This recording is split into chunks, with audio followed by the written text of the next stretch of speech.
Pour l'édito international d'Europe 1, Vincent Hervouet, bonjour. Bonjour Dimitri, bonjour à tous. Qu'est-ce que vous avez ce matin? Vous êtes tout joyeux, ça fait plaisir. Oui, tout va bien, c'est la dernière de la semaine et de la saison. Oui, mais bon, alors c'est un sujet sérieux, un peu lourd, très lourd, même l'inquiétude de l'Ukraine, alors que les États-Unis sont en train de cesser leur livraison d'armes. Oui, l'annonce du Pentagone a saisi les dirigeants ukrainiens. Déjà qu'ils manquent de fantassins, ils risquent maintenant de manquer de missiles. On ne parle pas des missiles Taurus qu'ils espéraient que l'Allemagne ne leur livrera jamais. Friedrich Merz les avait promis, croix de bois, croix de fer, mais il a finalement renoncé. On ne parle pas des obus qu'il réclame depuis 3 ans à l'Europe, qui parle d'autant plus d'économie de guerre qu'elle semble incapable de se mettre à fabriquer de la poudre.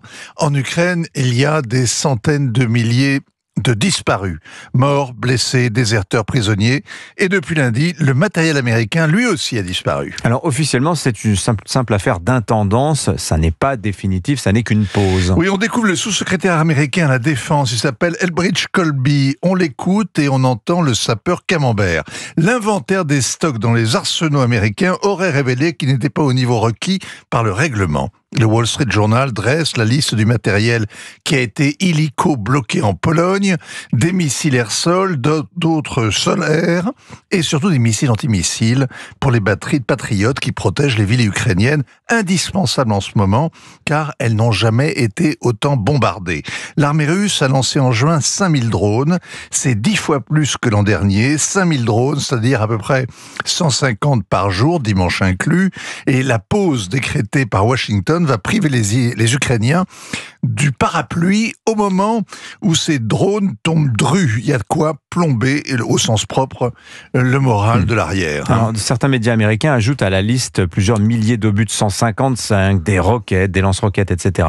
Oui, c'est autant d'informations invérifiables et normalement couvertes par le secret défense. Et avec ces fuites, le Pentagone cherche à se justifier. Pourquoi ? Parce qu'il y a une démocratie budgétaire aux États-Unis. Le président n'a pas le droit de bloquer les financements votés par le Congrès. Si Donald Trump avait décidé, par exemple, imaginons, de saisir Zelensky à la gorge pour mettre fin à une guerre qu'il juge ridicule, ou de faire une faveur aux Russes dont il aurait besoin pour tenir tête aux Chinois, ou s'il s'agit simplement de rapatrier le maximum de missiles antimissiles pour construire ce dôme doré qui protégera l'Amérique Great Again, eh bien, il n'aurait pas le droit de bloquer les livraisons d'armes votées par le Congrès à l'époque de Biden. De toute façon, ça n'est pas la première fois que l'Amérique lâche Kiev.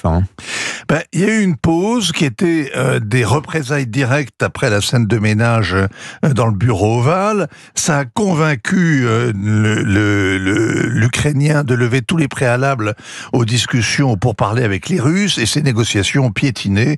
Donald Trump a pu alors mesurer la mauvaise volonté du Kremlin et il a ordonné la reprise des livraisons d'armes. Et puis il y a eu aussi début juin une autre alerte avec des kits de guidage laser qui ont été redirigés vers le Moyen-Orient début juin, c'est-à-dire juste avant l'attaque de l'Iran. L'argument du Pentagone, Vincent, c'est le besoin de flexibilité. Ça veut dire quoi ? À l'évidence, l'Amérique a d'autres priorités stratégiques, c'est l'Indo-Pacifique, elle le répète depuis 15 ans, et elle a d'autres alliés plus importants, Israël, qui a besoin de reconstituer ses stocks après son duel avec l'Iran. Ce qui est frappant dans l'affaire ukrainienne, c'est qu'elle est écrite d'avance.